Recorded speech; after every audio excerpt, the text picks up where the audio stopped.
I'm not trying to drive this conversation at all, but I wonder if like empathy is something that we have a little bit more of, given how we've seen people from so many walks of Oh life and God, different backgrounds. Yeah, 100%. Hard yeah. relate. That in combination with like growing up in the East, I guess. East, absolutely. Yeah. Yeah, those Eastern values, we really Yeah. like driving it in. There is Yeah. something that they're doing right, especially in terms of like just being there for loved ones and just that culture of care that I think is quite missing from here. But yeah. Yeah. Yeah. Let's go. Hi, everyone. Hi, everybody. I'm Ineza. And I'm Amina, and welcome to the Migratory Pod.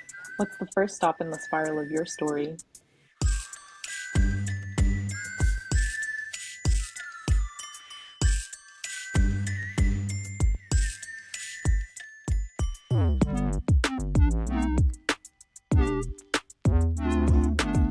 So we have a very special guest today. We have Aarti with us. Hi, Aarti. Hi. Hi, Hey, everyone. Aarti. Aarti is a fellow third culture kid. Aarti, where are you right now? I'm in Portland, Oregon. Fun. It's crazy because I met, like, the first time we met was in Houston, and then you moved right after. But that's tour. We'll get into that. Wait, Yeah. I want to know, how did you guys meet? I'm sure when you told me, but I forgot. Like, what's the story there? Through Bumble BFF. Oh Yeah. my Yeah. gosh.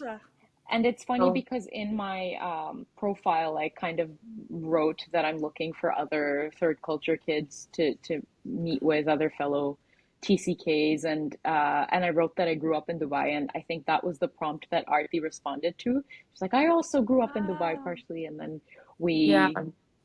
we talked about that and we kind of clicked and hit it off, and then we went to wow. dinner to this really nice Japanese place. And then we caught a Bollywood movie after that, but we haven't met Oh, since we because I was, did. Yeah. yeah, That was a weird like I didn't love that movie, but yeah. What movie was it? yeah. I don't even remember now. What was it? Singham. And it's so funny, Yes, Amina, because normally that like enterprise like that, what is it called when it's like a like series of Universe. yeah. Normally it's just about a policeman taking care of local things. It turns out that the basis of that movie was the Pakistan-India rivalry. Oh, So we're okay. both just sitting there Me with Pakistani, Aarti Indian. But very honestly, mature. I'm used to it. Like Yeah. this is like a very common trope with Bollywood movies of late, I think. Really? Yeah. They It's bring up that theme now a lot? yeah. It's very interesting. But yeah, that was fun. That's so cool. Congratulations on the success story. Honestly, success Yeah. stories are hard to come by. Yeah, Neza and I kind of we met at when I was at a very fresh out of like a very big life event that happened. And then she kind of saw me through that time of like, I don't know what's gonna happen. I need to get another job. Like I want to get back on track. And she was talking me through like, I think this city will be okay. Like this one might not be. Meanwhile, she's also going through her own thing of like, I'm not sure about the US and stuff like that. So, and now I'm here. And so she's kind of seen me through like the low and then kind of Yeah. coming back up a little bit. So yeah, That's a but tight bond. Like Such is that's life. yeah, yeah. Hey, I feel I relate to that too. Just Yeah. because like last Oh week, yeah, not you not did. last week, not even last week. What am I saying? Last year, around like September time, I had a massive life event like that happened as well, related to my Mhm. job. And Yeah. yeah, and like Anesa, I always feel like I come crawling to Anesa Her stop. whenever she's I so need help. it's And just she's how she actually is. so helpful. Yeah. Yeah. Thanks, guys. That's really I kind of remember like you. telling her about just my life and her reaction part of it was probably her background too that was so similar, but her reaction was just very warm and Yeah. understanding and we were talking about that yesterday, the whole trauma dumping thing, but yeah, she didn't make it feel like that. So, yeah. Yeah. I think people that call it trauma dumping don't really have capacity, which again, Mhm. it's like a thing that they need to up level at. I feel like you're too basic of a human if you can't Yeah. Handle. hold space for that kind of a thing. I'm And totally sorry. depends. No, for sure. And totally depends on like what you're going through. Like if every conversation was trauma dumping. For sure. Yeah. Yeah, Yeah. And exactly. there's a distinction, right? Like if it's in the face of, I guess, emotional manipulation or something that's very clearly like damaging the other person and there's Yeah. very triggering information or something that just, if those boundaries are not Yeah. expressed or met, I think then, yeah, it qualifies as trauma dumping. But I think in general, like, people just need to be a little bit more Empathetic. okay with under empathetic, hold space, and Yeah. this is how you connect with people. Like, Yeah, yeah, you Yeah. you yeah. you go into the deep end. Like, things can't be shallow anymore. Sorry. No, I know. No, no, no. Like literally, and also the idea of boundaries in the West is going to kill me. Like I can't anymore. The boundaries are so insane. Like nobody talks to Yeah. each other anymore. We don't reach. We. It's just like me, and like I Yeah. don't owe you anything, and me. Like I hate it. Yeah, this, Anyway. like, I don't owe you anything, and like, Yeah, oh, that's not my baggage. That's not care. That's not how you build that's community. not. I'm not Yeah, for it. Yeah. like huh? Yeah, yeah. You're telling someone you make me feel XYZ way and I'm hurt and they're like, you're triggering me. And I'm Yeah, like, like literally. um, okay. Literally. Arti, I kind of want you to go over all the places you've lived in. Yeah, maybe we could start from there. Yeah, sure. So I was born in Trinidad. We were there for I think a little over a year. Then we moved to Colombia where my sister was born. We moved back to Trinidad. And I think somewhere around this time, we also had a transfer to Yopal and we were actually evacuated from there overnight. And I was really Sorry, young. where is that? Yopal, somewhere in Latin America, in South America. Okay. Um, Evacuated. yeah, I think there was some sort of political issues going on. I feel like it was guerrilla warfare, but I don't remember exactly. Um, this might have even been before my sister was born, honestly, but that I remember that part of my journey, like my parents' journey, and I totally forget about it because we were barely there. And then after the second stint in Trinidad, we moved to Mexico. We were in two different cities there, Villahermosa and then Reynosa. Those are very much oil and gas towns or cities in Mexico. And then we moved to Houston, where I did first grade. And Houston, for those of you that don't know, is the oil and gas capital of the US. And so it was very constant in my life. Okay. And after first grade, moved to India. So we got very lucky because my dad got an assignment in India, and I think my sister and I wouldn't have really gotten exposure to our culture had he not had that assignment. So definitely very fond memories of being close to family for 4 years and, family friends through my dad's work and all of that. So good times. Then moved back to Houston for sixth grade, and my sister was in fourth, and then moved to Dubai for seventh and eighth grade. Um, and then came back to Houston for high school. And I think my parents just decided, like, at that point, my dad had reached a point in his career where he didn't, I think, need to move as much for some time. And Houston's kind of the new headquarters for the company. And so we were able to kind of stay stable for the next few years while my sister and I got to college and all of that. So I did my own moving after that, but that's kind of my childhood up until 18. And it's because my dad works for an oil services company. So that's kind of why we've had a mobile lifestyle. Is that what brought him Wow. to Trinidad? Like, what? How come you were born there?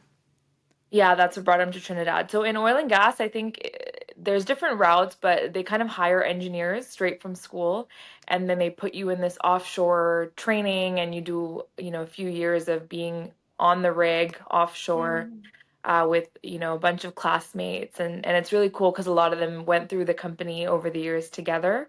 And so that's, I think, one of his first assignment was in Bombay or Mumbai. okay. And I think he did some training in Egypt. He went on holiday to home to Delhi. That's where he met my mom, and then I think he started his Trinidad assignment and then came back. They got engaged, something like that, and then she moved with him. Um, so yeah, that's what brought him there. Yeah, So your dad was kind of already traveling for work before he had met your mom, and then she yeah, kind of got reeled into it and signed yeah, up for that life. yeah, yeah, Okay, yeah, hell yeah, yes. Yeah, even to think that your parents, put themselves through learning the language. yeah. I'm just curious, like, how did that happen? Did they do that on their own? Was it self-guided company, resources provided, or? You know how they say that the best way to learn a language is just to throw yourself in? So I think people didn't really speak a lot of English in Colombia, or maybe my dad's colleagues did, but house help and everything, was all Spanish speaking, my teachers at school. And so I think they just had to learn because they didn't have any other choice. I do know that they did offer some corporate classes. Mm. I can't remember if my parents took those or not, but I think for them, what I do remember them saying is that it didn't really help and they just kind of learned it. And it's what's funny is I think there's a certain age range, like maybe 3 to 5 or something. Don't quote me on that, but where like cognitively that's the best time to sort of learn a You language and then you absorb don't forget everything. it. Hmm. And I used to speak pretty fluent, and then I kind of lost it when I left, and then when I started Spanish again in high school, and so it came very easily to me because of that, but I'm very much out of practice. But my parents, they learned this language like after the age of 30, so it's so crazy that they're so Wow. comfortable. Yeah, yeah. So yeah, Yeah, that's Yeah, it's dedication. actually insane that, Yeah. at the age that we're at, they had kids put themselves through like learning this whole language, had, full-time yeah, jobs and were, wow, killing yeah. it. But Yeah. that's really Sometimes cool. they And use it as a secret language too, so other people don't really, understand. that's Yeah. so funny. Yeah. But you and your sister get it, so They thought that there was a time I was like 10 years old, and they were going to watch a movie together in the movie theater. They didn't want us to know because it was after we were going to bed. And I was old enough to pick up on the Spanish. And so I was like, "You guys are going to a movie?" And my mom was like looking at my dad like, I can't believe she understood that. So they tried, but now like I think once I yeah. got older, I caught on. Yeah, yeah. So Isn't that like that is such a like a third culture kid experience, at least for the ones that grew up and like learned an entirely different language, or yeah, no, that's not the case for you, but your parents, they're the ones that learn a new language. And then like when there's multiple languages in one family, you can there's like there's secret languages that start to form, and like our parents have it easy because they can just say whatever. Like there's no spelling it out like letter by letter. It's just different language. yeah, Yeah, yeah. pretty cool.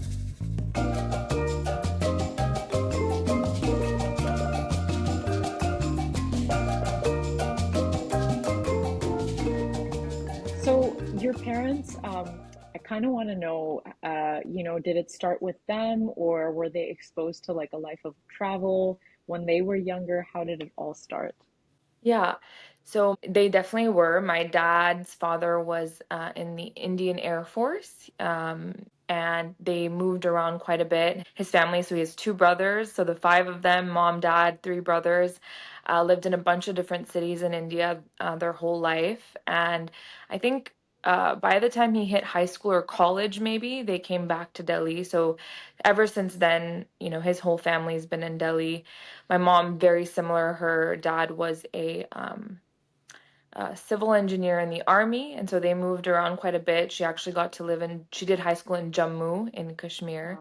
Wow. Oh, Yeah, so yeah, super cool. And then she came to Delhi for college, and her family has been there ever since as well. So, and then both my parents have two siblings each. Not that that's relevant, just you know, and both their moms are teachers. My dad's mom and my mom's mom, so they both also worked, which I think mm, has sort of impacted the I think level of progressiveness that my family comes with, just given that generation. But I also, obviously, there's always a lot of work to do, but relatively, I think I've always seen the women working in some capacity.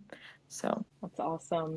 Amina's story kind of follows a similar, I mean, all the women in yeah, her family didn't lead directly, but they were part of the resistance against the French yeah, when they were oh, occupying wow, Algeria. Yeah.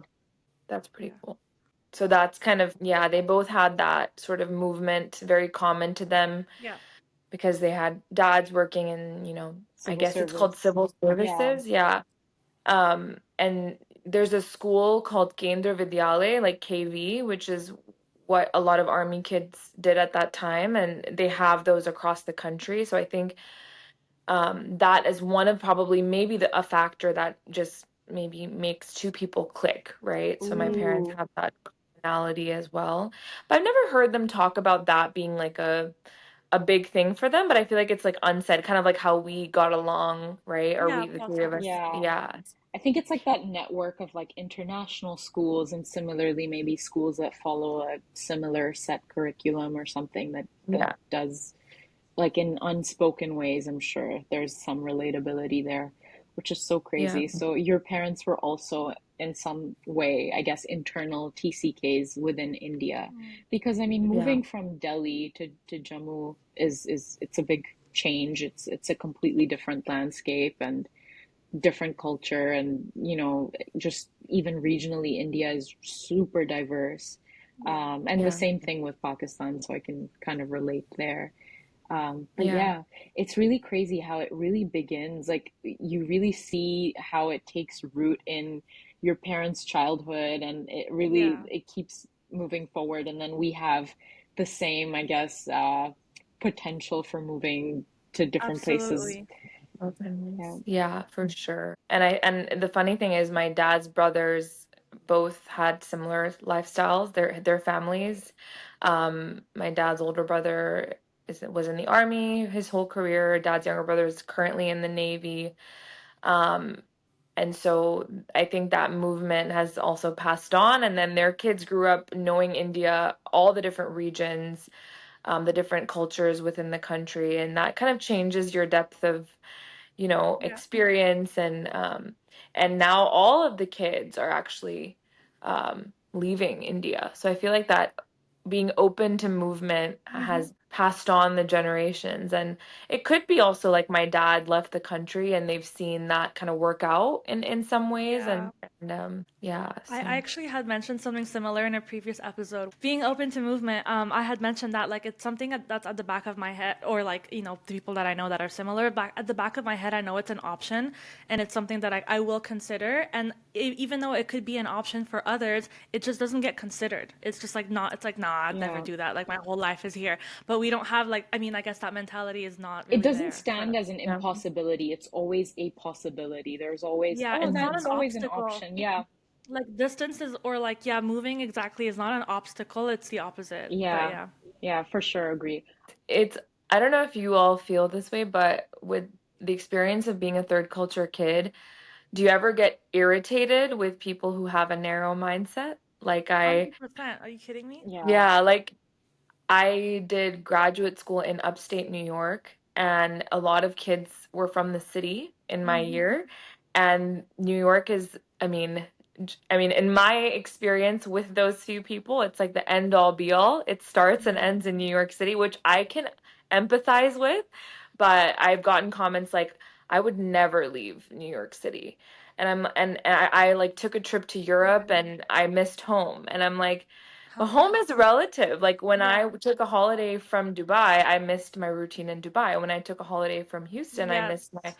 So going on a vacation versus packing up your entire house and working and going to school somewhere is so different. And it's hard. It has its challenges, but you don't know what you don't know, right? And Exactly. yeah, so I Exactly. think the mindset, it just makes us open to knowing that the world is very big and makes us more Mm-hmm. accepting, Mm-hmm. which is such a unique and almost sometimes lonely experience. 100%. Yeah. Keep Lonely is talking. the It's really word hard. for it. It Yeah. is really like it's so weird. It's such a lonely experience. It's Hmm. hard, and you feel like it's like, okay, why is this not more relatable? That to want to explore the unknown, and then the unknown is like it's not a scary place. It's just another freaking Yeah. area, and it's like no one relates. And I went to the Bay Area in California for college for undergrad, and I got comments like, "You guys take the SAT in Texas?" And I was like, The "Texas hell? is not like in on another planet. Oh Like we my have a God, that's pretty even really decent hard. school district." Oh my God. That's like What makes you think? that's so Yeah, interesting because I mean the crazy. SAT is a requirement even for international students that want Yeah, to come Yeah, to the US to study. That that's is a actually standard crazy. requirement. You can't like there are yeah, testing centers that host the test. There are yeah, tutors that, My run goodness. these testing that yeah, run the show. Like in Dubai, there's a really famous tutor, but like it's so crazy to me that they think that. It's like Yeah. even more closed-minded than you think. It's not like US versus other countries. It's every state is a different country, it seems. And so like when you ask, like I've always been fascinated by that growing up when you're like, when you see two Americans asking each other like, where are you from? They'll just be like, yeah, I'm from X, like whatever state. Like if somebody from outside of the US asked you that, you wouldn't answer by your freaking state. You'd say you're from the Yeah, US. You know what I mean? Like it's so weird how they think that everybody knows that the state is for like sure. their Yeah. own. Like it's so weird. Yeah. And I notice like when someone says what state they're from, even though there might be a stereotype that I've heard of in the media, like if you're from the Midwest or something, Yeah.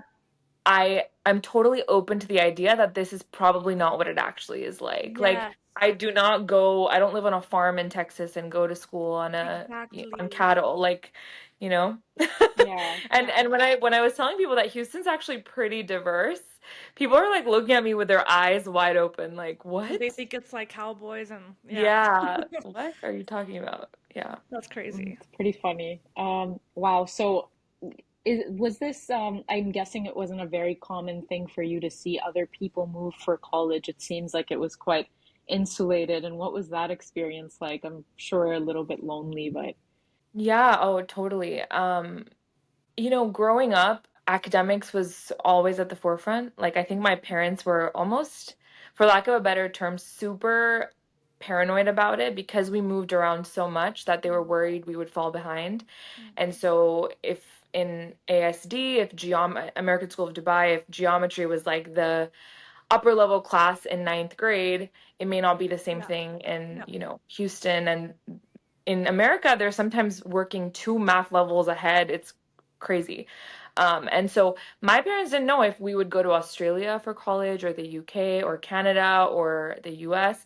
But I think as we went through high school in the US, it was like it just makes sense to go here because, we have that kind of educational background, even though I did IB Mm. in high school. But sorry, what was your question? I went on a tangent. Oh yeah, like what was that like? Yeah, I think I went to private school my whole life. Like international school was private. In the US, I went to private school. So I had a good group of kids who wanted to go to the Ivy Leagues or wanted to, Mm. leave.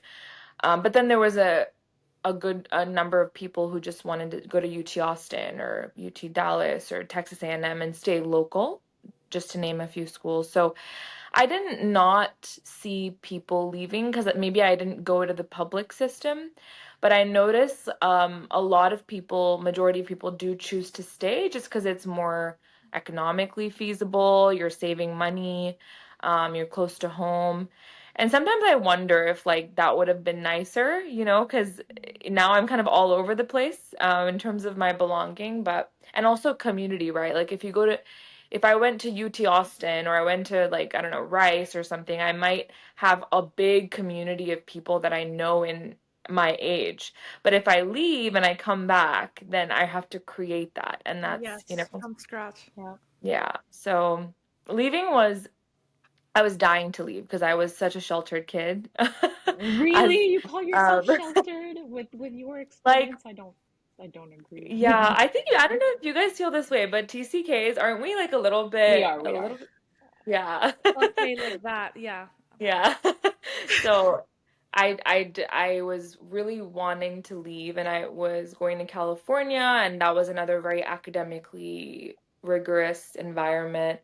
So while it was, I don't know, I just was that college kid that was so excited and home was Mm. just a flight away. So I didn't really get homesick until I think I was halfway through my college time and I felt like, okay, this isn't really this isn't home, so but in the beginning it was all like new friends and I got sucked into the very local California Indian Yeah. crowd as well. So just have seen all these pockets of that I have no context anymore. I'm like forgetting like what accent, what culture, like, it's all sometimes it just becomes a blur, Blend. but Yeah. yeah, to answer your question about if leaving was lonely, my first dorm, I was actually placed with international Indians. for some reason, maybe because of my essay, they thought that that would work out. My roommate was from Pakistan. She went to like the Lahore Grammar School. Okay. The most incredible person, so it was really fun. And so I didn't really feel lonely because they were all kind of coming from elsewhere. And then I had a group of friends in my engineering major who were from Colorado, so out of state.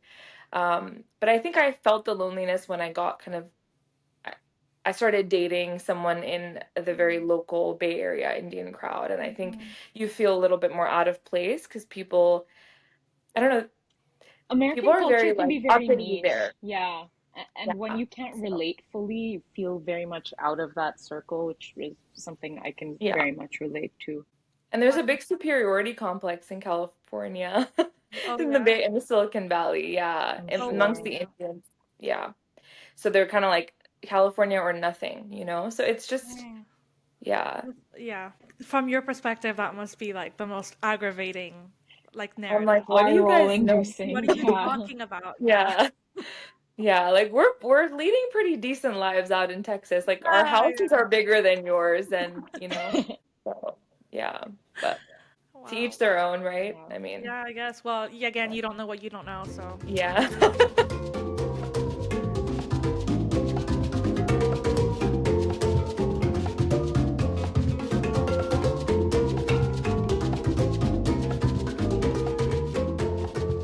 But it's like really it does start like the movement thing that you were saying, that it's such a like a unifying kind of theme, and we can see it's like threads, really Yeah. starting like the weaving of this cloth begins with our grandparents, maybe even earlier. And this is why I feel like migration really doesn't happen in a vacuum. And we are species that are kind of built for this movement.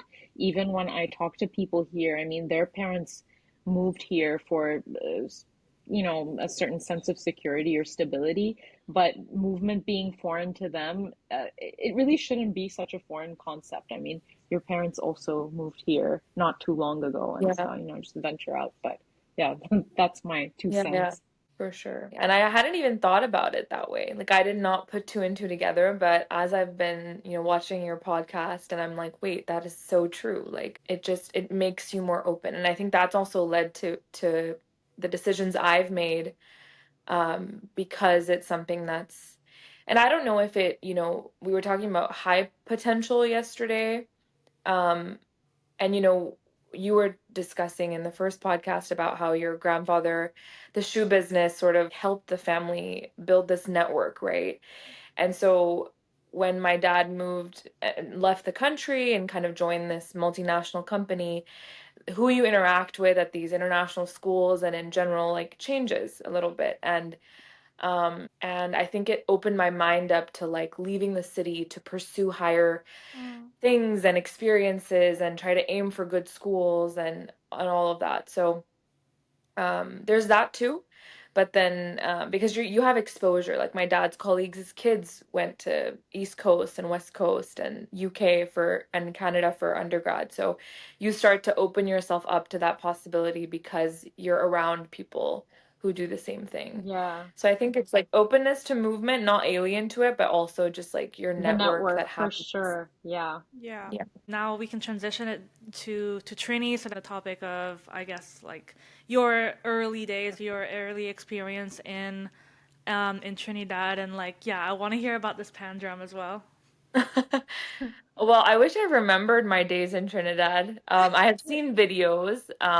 Definitely the simple island life. Like I think I visited again when I was 10, and I actually saw the house my parents were in before I was even born, and it was just this one bedroom on the beach. And I think the thing about community living in some of these, I don't know, what do we call them? Emerging countries or Developing, um, no, not even. I don't like the word developing, but I Yeah. emerging know. markets is the meta term, Yeah. emerging markets apparently, but I don't know if Trinidad falls under that category. But my dad would be offshore, and so my mom would have to find her community, in the neighborhood or through my school, I think, or whatever. But very simple, very simple life. And an interesting story is that the Indian cricket team actually played in Trinidad, and my parents hosted them in their home in Trinidad in Wow. a one bedroom, Wait, a what? How? little tiny house. And there's like key players. I don't know the names, but they have met my parents. They wouldn't remember now, but like because my parents were one of the only Indian families in Trinidad at the time, Yeah. and it's crazy. I'm Like the guessing like kind the of embassy hooked them up or something like that with those. something. Yeah. Yeah, Oh yeah, my yeah. God, wow. So, That's really yeah. crazy. But I like it's not hard to imagine if you're in like a country like Trinidad where there's very few Indian nationals and they're looking for someone for the Indian cricket team to kind of anchor with, while they're Yeah. visiting. It would only make sense. But yeah, these kinds of stories like blow my mind. Yeah. And so like when I see videos, it's I don't know, back it's like the 90s, right? Like things were just so much simpler and then being in a different country, even simpler than that and very much gathering culture. Like always had people over from downstairs, upstairs. The same goes for Mexico. Like I just remember being surrounded by people all the time and celebrating the little things and mm, dance teachers used to come to our house for all the kids that were my dad's colleagues, like all of their kids would take dance in the same home, and so Yeah. um, definitely a very different time and like environment than what the US has. So yeah. And I went to like I don't know, my preschool was called Colegio Americano, which is basically American school in Spanish. Um, and so the interesting thing is, depending on what country you're in, like in Dubai, we had a good number of Arab Americans in our class. And so in Mexico or in another, you'll have a good number of like, Latin American Yeah. people in your Yeah. class. So you still get that exposure to The somewhat local. to The that culture. local Yeah, yeah. culture, So yeah. Yeah. it's an American school with a spin to it. Yeah. Yeah, yeah, yeah. Yeah, with You, a you, local spin. you mostly have that. I was an expat like for a brief year and a half in Yeah. Egypt, and because like that's not something that I saw in Dubai, as in like the Arabs, yes, but not locals, right? But in Yeah. Egypt, you have a like 20%, 40% of the class that's yeah, just the people that are from there, The and then Yeah. you host get to interact country. with them, which is super cool. Yeah. Did you go to CAC or I went to NCBIS. oh, okay, okay, okay. Yeah. NCBIS, what is that? New Cairo British International School. That was my British like little life. I lived a little Oh, British like schoolgirl life for a year. yeah. Yeah. For people who Anyway. don't know, these expat locations have an American school, a Canadian school, a British school, and they might Australian also have schools too. Australian schools. They might also have multiple, like, I feel like for some people they can't even fathom like the amount Yeah. of Yeah, You know, like there are people here where I say international school and they're like, what is that? like Like what yeah, is what is that? the concept of like an international curriculum? But anyway. Yeah. yeah. There's as well that international school, which kind of is the umbrella under which all these like American, British, and then there's the Yeah. international. I went to an international school, Yeah. Wellington. Um, Yeah. but Aarti, I wanted to ask you, was Trinidad like a choice that your dad made, or was there like a Mm. list of options? What drew him to it? How did he like even come to making that choice? Yeah, so that's a great question. I don't know if the culture has evolved over time. I personally worked at uh, a US based multinational oil and gas company for a year and a half. Had to leave very unfortunately. I loved it. And their culture is more like we're gonna call the person, like if you're a high potential, like it's a lot of mobility, right? In within oil and gas and even internationally. So they're gonna call you and say, hey, here's the opportunity, can you take it? And Yeah. it's not like you can really say no. Like you can Mm, say no, depending on your family situation.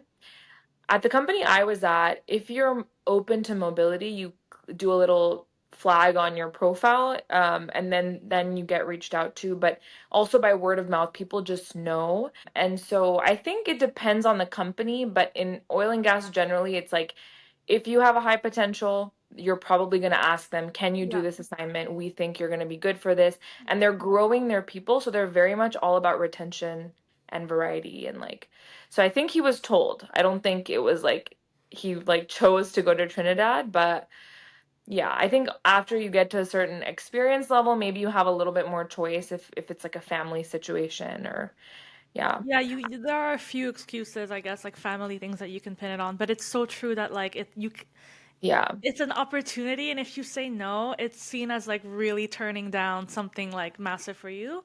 Yeah, so that's kind of it. And I think with the company I was at, because that's what I have direct experience with, again, with my dad, it was kind of like we just followed him, Yeah, literally yeah. like we're going, it's done, it's decided. But with us, it was in the company I was at, I got exposure to moms and, Mm, people who are in different phases of life, and they choose to turn their mobility toggle on and off throughout their mm, career, depending mhm. on, Their phase of life. what the situation. Yeah. Yeah, Yeah. yeah. So, Wow. So, if you've seen, of course, you've seen our artwork, no doubt, but it's a spiral that has a bunch of different objects, and each of the objects are things that we ask either our guests or we provide that kind of represent the episode in general. And Aarti graciously gave us an object.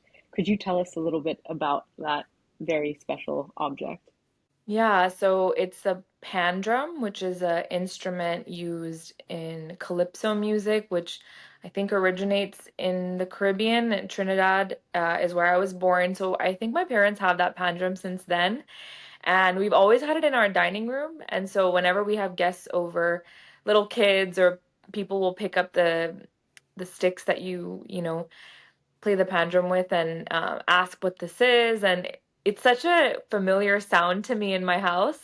And it gives us an opportunity to share a little bit about like where I was born, and then it kind of leads to more conversation, like why were you guys there, and stories. And so we just like that, we have so many different artifacts and memories from all around the world, whether it's travel or it's where we lived, that yeah, just remind us. Sometimes it's easy to overlook it, but it reminds us of like all the experiences we've had. Yeah. Yeah, it does. Yeah. Especially, I think it's so beautiful that yours is an instrument because in sound, when you Yeah. hear sound, it holds and stores and releases memories.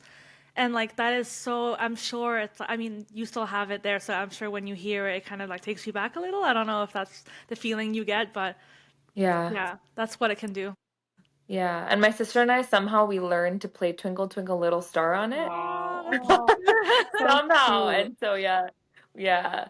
Um but it's interesting, and some artifacts are things people have collected the same in our community, like over time at different points of their career or their experience. And so I go to someone's house and it instantly makes me feel at home because I have the same thing in my house. yes, yes. Oh my gosh. That's that little sense of community, that the one thing left that like reminds you of that expat kind of experience that's so Yeah, unique. Yeah. it's a good little community binder. Yeah, Yeah. it's interesting how these parallels kind of run, where you find the same sort of traditions and the same way of, I guess, keeping a home and keeping those memories intact in like these little Identity pockets. forming and Yeah, it's yeah. Yeah. Like beautiful. the carpets in the Middle East, right? I feel like that's Mm. a common theme in some of our expat homes in Houston, Yeah. and there's just yeah. One Um second, I've gotta show. I'm dead. Is that from Dubai? Like a That is from Dubai. It's a coaster, or I guess like a yeah. mini mouse pad, but yeah. Cute.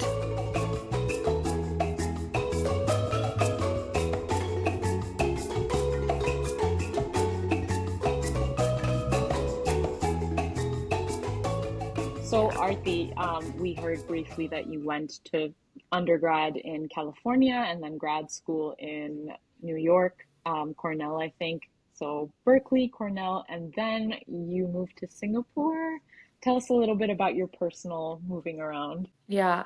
Something that's interesting is I think there's been mini movements even within those experiences. So like I joined Berkeley as an engineering major, and I really wanted to love it because, it was something that my I'm not blaming it on anyone, but my STEM oriented environment was just kind of pushing me towards that stereotypical job security. And in my third year, I realized it's not for me. I don't enjoy it. I'm not passionate about it.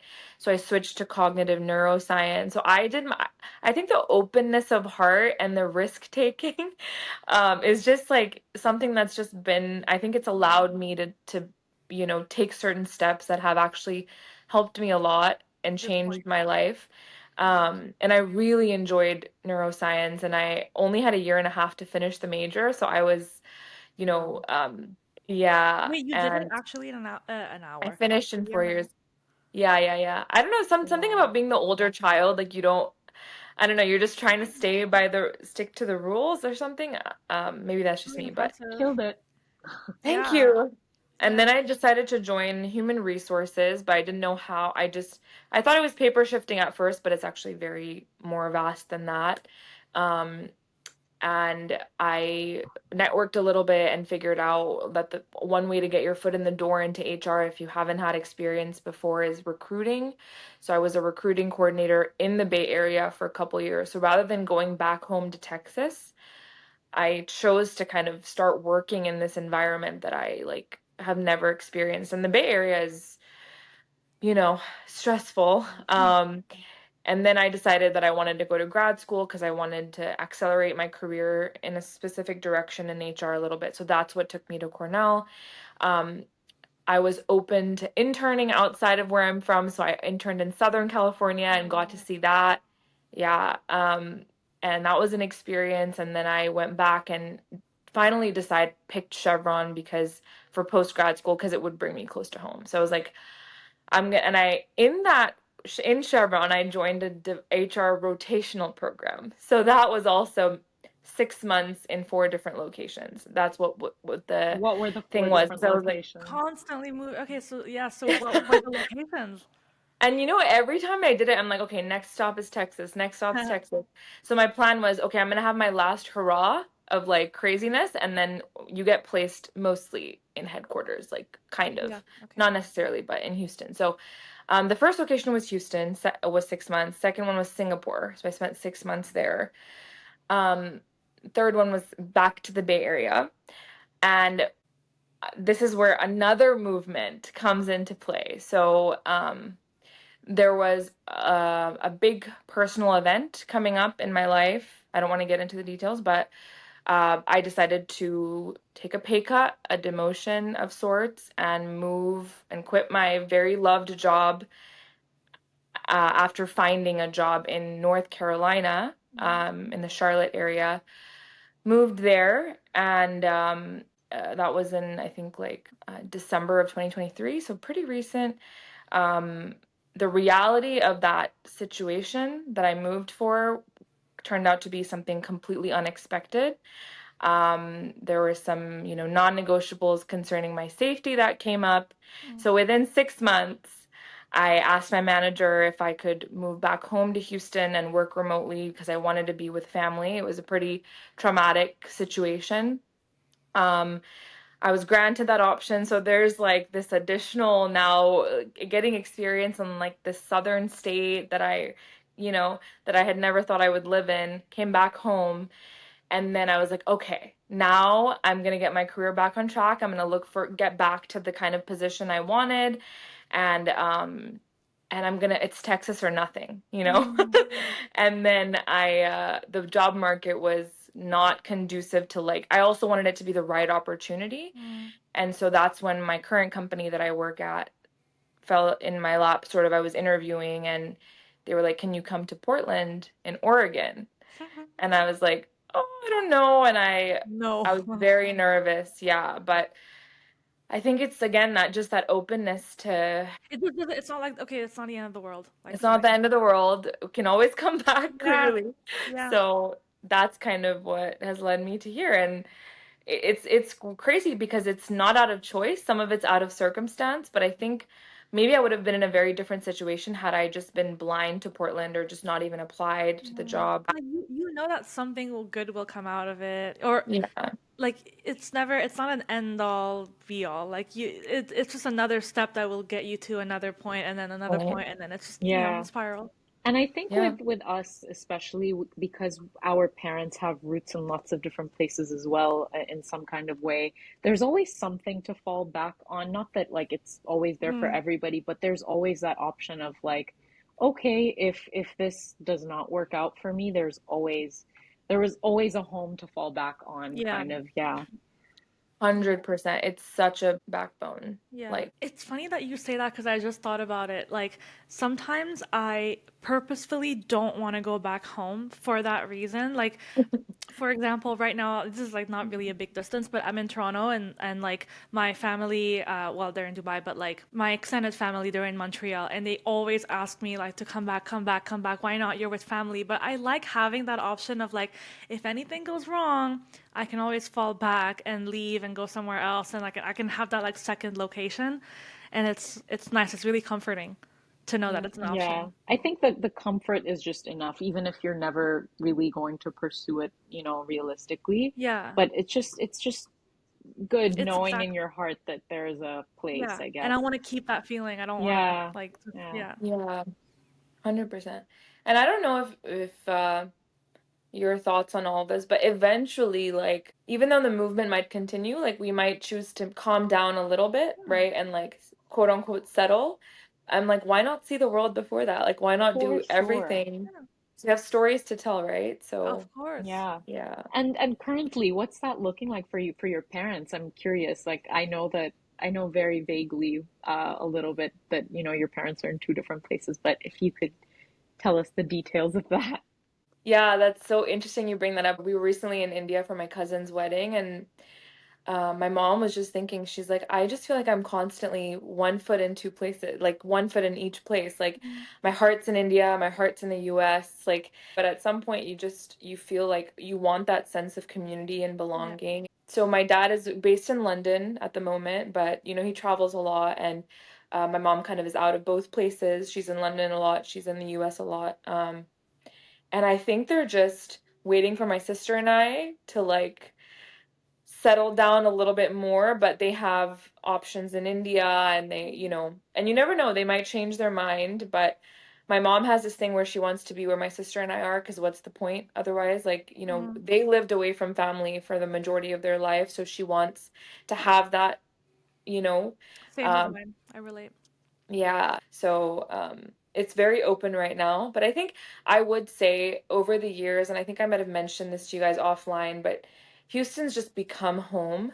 Mm, The people that moved to Houston through the same kind of work as my dad have been there ever since, mm, and they've had kids, and their kids are now like some of them are married, some of them are in college at different stages of life. So we've created our own gathering mm. East sort of culture. And that's something that we look forward to on the occasions that we get together.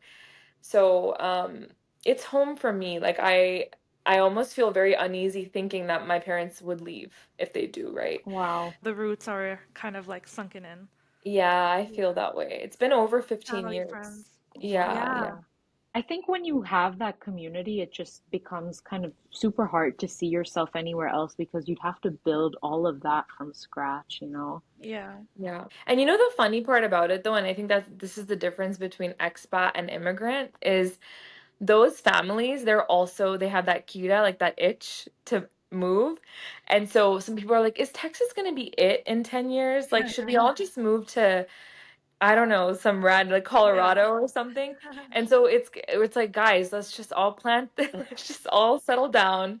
But there's always this talk of or they all have family back home in India, right? So with our type of community, like there's always an uncertainty of like Oh, anybody yeah. could leave at any point, and it's so normal. Yeah. Possibilities are endless and the door Yeah. is always That's why open. the end, yeah. Yeah. That's why the end of the spiral is a question mark. Yeah.